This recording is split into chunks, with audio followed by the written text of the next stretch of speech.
Men pay too little attention to this priceless gift, the human imagination.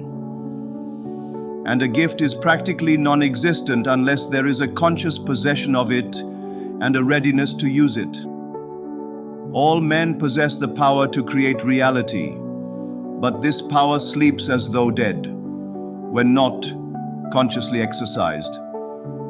Men live in the very heart of creation, the human imagination, yet are no wiser for what takes place therein.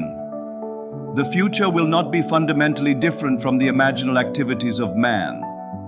Therefore, the individual who can summon at will whatever imaginal activity he pleases, and to whom the visions of his imagination are as real as the forms of nature, is master of his fate.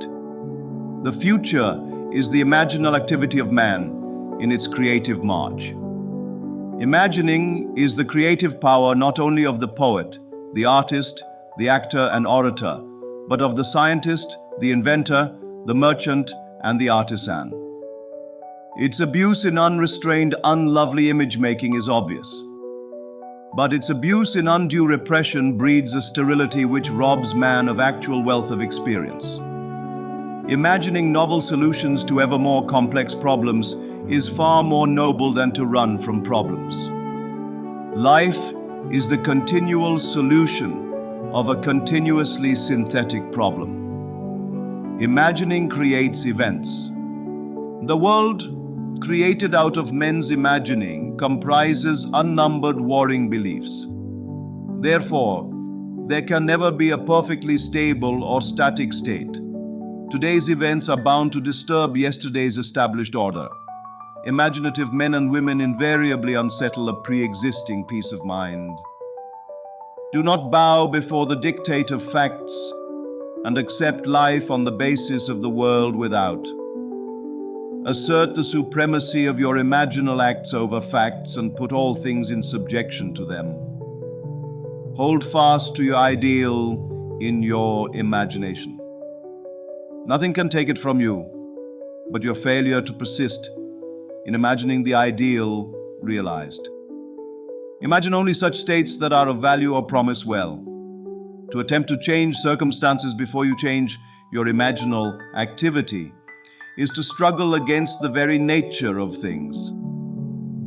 There can be no outer change until there is first an imaginal change.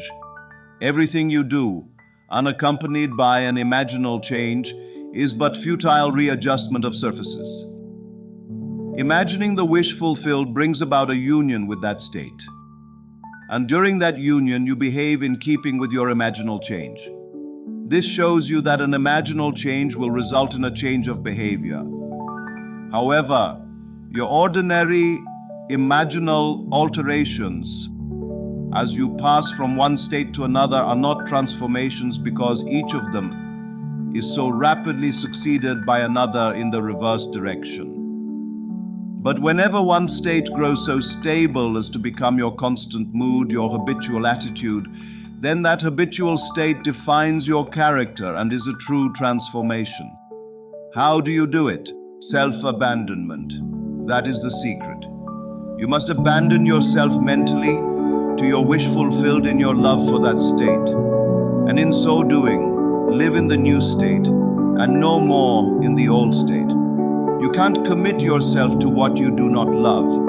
So the secret of self-commission is faith plus love. Faith is believing what is unbelievable. Commit yourself to the feeling of the wish fulfilled, in faith that this act of self-commission will become a reality. And it must become a reality because imagining creates reality. Imagination is both conservative and transformative.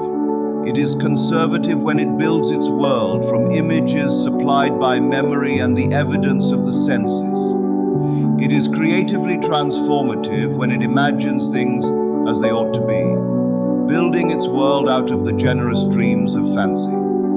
In the procession of images, the ones that take precedence, naturally, are those of the senses. Nevertheless, a present sense impression is only an image. It does not differ in nature from a memory image or the image of a wish. What makes a present sense impression so objectively real is the individual's imagination functioning in it and thinking from it. Whereas in a memory image or a wish, the individual's imagination is not functioning in it and thinking from it, but is functioning out of it and thinking of it. If you would enter into the image in your imagination, then would you know what it is to be creatively transformative? Then would you realize your wish, and then you would be happy. Every image can be embodied. But unless you yourself enter the image and think from it, it is incapable of birth. Therefore, it is the height of folly to expect the wish to be realized by the mere passage of time. That which requires imaginative occupancy to produce its effect obviously cannot be effected without such occupancy. You cannot be in one image and not suffer the consequences of not being in another.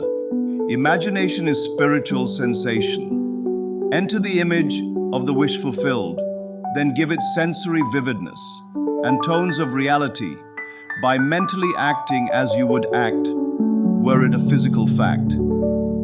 Now, this is what I mean by spiritual sensation. Imagine that you are holding a rose in your hand. Smell it. Do you detect the odor of roses?